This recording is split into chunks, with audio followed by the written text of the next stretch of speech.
नमस्कार, मी भाग्यश्री फाटक.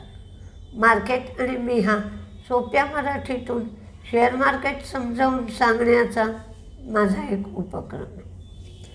अजूनही फॉरेन इन्व्हेस्टर्सची विक्री काही थांबलेली नाही. फॉरेन इन्व्हेस्टर्सची विक्री 2,403 कोटी आहे, पण डोमेस्टिक इन्व्हेस्टर्स ती कव्हर करतायत म्हणून एवढं मार्केट गडगडत नाही. 4,256 कोटी रुपयाची डोमेस्टिक इन्व्हेस्टर्सची खरेदी आहे. पण ऑगस्ट हा महिना अमेरिकेच्या दृष्टीने फारसा चांगला जात नाही असा इतिहास आहे. त्यामुळं जे सगळे इन्व्हेस्टर्स आहेत किंवा रेटिंग एजन्सी आहेत त्यांनी सगळ्यांनी सांगितलं आहे की बघा, वातावरण बिघडत आहे, कन्झ्युमर स्पेंडिंग कमी झालं आहे, इकॉनॉमिक ग्रोथ तेवढी नाही आहे, बेकारी वाढली आहे, महागाई वाढली आहे आणि शेअरच्या किमतीही खूप वाढल्या आहेत. ऑल टाईम हायला मार्केट चालू आहे. त्यामुळं त्यांना ऑगस्टमध्ये 15% मंदीची शक्यता वाटते आहे आणि त्यांनी सगळे त्यांचे जे इन्व्हेस्टर्स आहेत त्यांना एक प्रकारची वॉर्निंग दिलेली आहे. पालनतीर हा शेअर मात्र त्यांच्याकडे काल चांगल्या प्रकारे वाढला होता. भारत ऐकत नाही बघितल्यावर ट्रम्प चिडले आहेत आणि त्यांनी सांगितलं की आता दुप्पट टॅरिफ भारताला द्यावा लागेल. त्यामुळे आता पुन्हा आज टॅरिफचं वातावरण जे थोडंसं शांत झालं होतं ते पुन्हा टॅरिफच्या नजरेतून मार्केटकडे सगळेजण पाहू लागतील. क्रूड मात्र 68.70च्या लेव्हलला आहे. आज आपल्या इथे एक गॉडफ्रे फिलिप्स आणि दुसरा इंडसइंड बँक या 2 शेअरवर लोकांचं जास्त लक्ष असेल. कारण राजीव आनंद यांना MD आणि CEO म्हणून त्यांची नेमणूक केली आहे 3 वर्षासाठी. ते आधी ॲक्सिस बँकेत डेप्युटी MD या पदावर काम करीत होते. त्यामुळे त्याचा परिणाम आजच्या मार्केटवर राहील. नायकामध्ये एक ब्लॉक डील व्हायचं आहे. अँटफिन 5.84% स्टेक 1,020 रुपये भावाने विकणार आहे. 3,800 कोटीचं हे डील होईल. सुरुवातीला शेअर डील होताना पडेल आणि त्यानंतर वाढेल अशी एक अपेक्षा आहे. NTPC ग्रीन अमोनियाच्या रिव्हर्स ऑप्शनमध्ये कंपनीचा आर्म सक्सेसफुल बिडर ठरला आहे.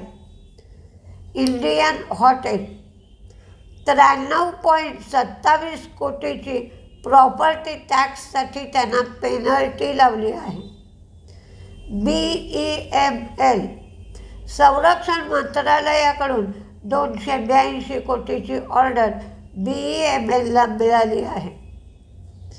AGI इन्फ्रा स्प्लिट केलं आहे. त्याने एका शेअरचे 5 शेअर होते. इलेक्ट्रॉनिक्स मार्ट तेलंगणा इथे एक जे नवीन स्टोअर त्यांनी उघडलं तिथे कामकाज सुरू झालं. क्राफ्ट्समन ऑटोमेशन अल्टिलम सोलर 1 आणि 3 यामध्ये ते गुंतवणूक करणार आहेत.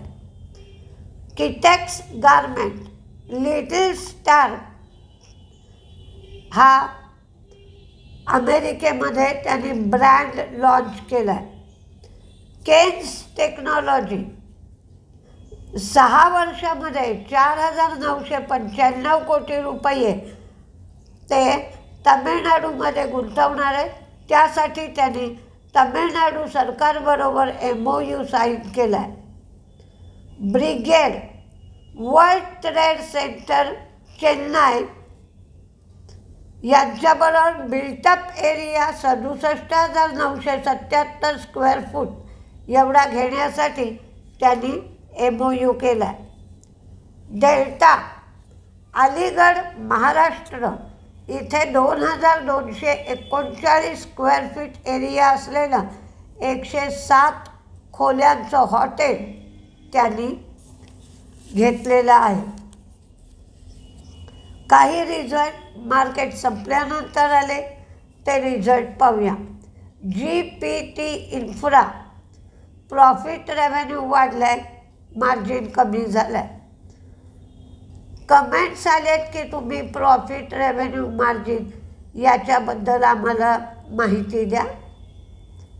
आणि एक कमेंट चांगली होती, म्हणजे माझ्याही लक्षात आलं नव्हतं की हे समजावणं गरजेचं आहे की ॲक्विजिशन म्हणजे काय काय असतं, काय करतात हे पण सांगा. तर या रिझल्टमुळे वेळ मिळत नाही आहे, माझ्या लक्षात आहे. तर थोडे रिझल्ट कमी असले किंवा काही बातम्या कमी असल्या की मी त्या दिवशी या दोन्ही गोष्टी तुम्हाला सोप्या करून नेहमीप्रमाणे सांगेन. GPT इन्फ्रा प्रॉफिट रेव्हेन्यू वाढला आहे, मार्जिन कमी झालं आहे. किटेक्स गारमेंट प्रॉफिट कमी, रेव्हेन्यू वाढलं, मार्जिन कमी. ओसवालचा रिझल्ट चांगला आला आहे, तिन्ही गोष्टी वाढल्या आहेत. बॉशचाही रिझल्ट चांगला आहे, पण बॉशच्या याच्यात एक्सेप्शनल ॲटम आहे अदर इन्कम 556 कोटींचं. अरविंदो फार्माचा रिझल्ट एवढा चांगला नाही आहे, त्यांचा 10% प्रॉफिट कमी झाला आहे. प्रॉफिट कमी झालं आहे, रेव्हेन्यू वाढला आहे, मार्जिन कमी झालं आहे. डेल्टा कॉर्प यांचा प्रॉफिट रेव्हेन्यू वाढला आहे, मार्जिन कमी झालं आहे. आझाद इंजिनिअरिंग रिझल्ट सुंदर आला आहे आणि प्रॉफिट रेव्हेन्यू मार्जिन वाढण्याचं प्रमाणही चांगलं आहे. आयनॉक्स प्रॉफिट रेव्हेन्यू वाढला, मार्जिन कमी झालं. सिमेन्स एनर्जी तिन्ही गोष्टी वाढल्या आहेत, रिझल्ट चांगला आला आहे, पण तेवढ्याच प्रमाणात शेअरसुद्धा वाढलेला आहे. त्रिवेणी टर्बाईन यांचा रिझल्ट चांगला आला नाही आहे, तिन्ही गोष्टी कमी झाल्या आहेत. कॉर्पोरेट फिलिप्स प्रॉफिट वाढलं आहे, रेव्हेन्यू वाढलं आहे, मार्जिन कमी झालं आहे. एका शेअरला 2 शेअर असा बोनस देणार आहे. 16 सप्टेंबर रेकॉर्ड डेट आहे आणि 56 रुपये डिव्हिडंड त्यांनी दिला आहे. त्याची रेकॉर्ड डेट 25 ऑगस्ट आहे आणि हा डिव्हिडंड 11 सप्टेंबरपर्यंत दिला जाणार आहे. बघा, एका शेअरला 2 शेअर बोनस, त्याची रेकॉर्ड डेट 16 सप्टेंबर, डिव्हिडंड 56 रुपये, त्याची रेकॉर्ड डेट 25 ऑगस्ट आणि डिव्हिडंड दिला जाईल 11 सप्टेंबरपर्यंत. कन्सायनेरोलॅकचं फक्त रेव्हेन्यू वाढलं आहे, प्रॉफिट मार्जिन कमी झालं आहे. आणि सोना BLW यांचं तिन्ही गोष्टी कमी झाल्या. तर तेजीतले किंवा मंदीत कुठले शेअर जातील असं वाटतं आहे, त्याची एक यादी दिली आहे. मार्केटचा मूड वेगळा असतो, आपला मूड वेगळा असतो आणि आपण काही निकषांवर आधारित, म्हणजे टेक्निकल्स म्हणा, फंडामेंटल्स म्हणा किंवा आधी शेअरमध्ये पोझिशन कशी आहे हे बघून आजची पोझिशन ठरवतो.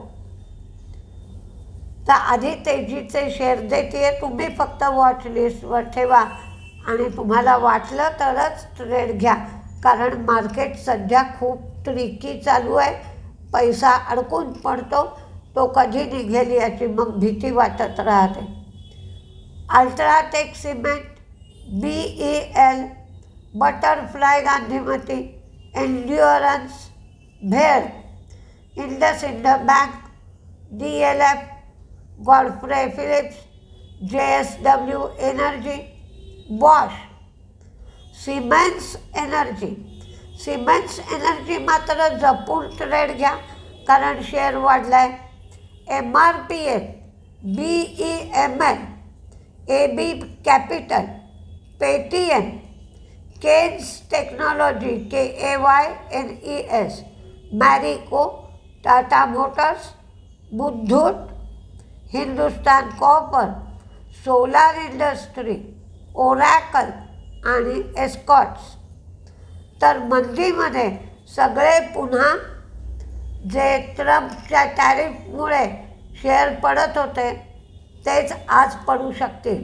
वेल्स्पन लिव्हिंग, KPR, अरविंदो, गोकुळदास, नंतर Avanti feeds, water base, apex frozen, सोना BLW, भारत फोर्ज, त्रिवेणी टर्बाईन आणि कंसाय नेरोलॅक. तर बघूया कसं काय मार्केट चालतं आहे. ज्याला मार्केटमध्ये राहायचं आहे त्याला पाहावंच लागेल. जर मार्केट खराब चाललं आहे म्हणून मध्ये काही काळ मार्केट पाहिलंच नाही तर काहीही संगत लागत नाही, सगळा गोंधळ उडतो. कारण मधल्या काळात कुठल्या शेअरमध्ये काय झालं आहे काहीच समजत नाही. त्यामुळे मार्केट तेजीचा असो किंवा मार्केट मंदीचा असो, मार्केटचा एक आढावा रोज घेत जा, नाहीतर मात्र गोंधळ उडून जातो. बघूया आपण 9:15 काय काय होत आहे. नमस्ते.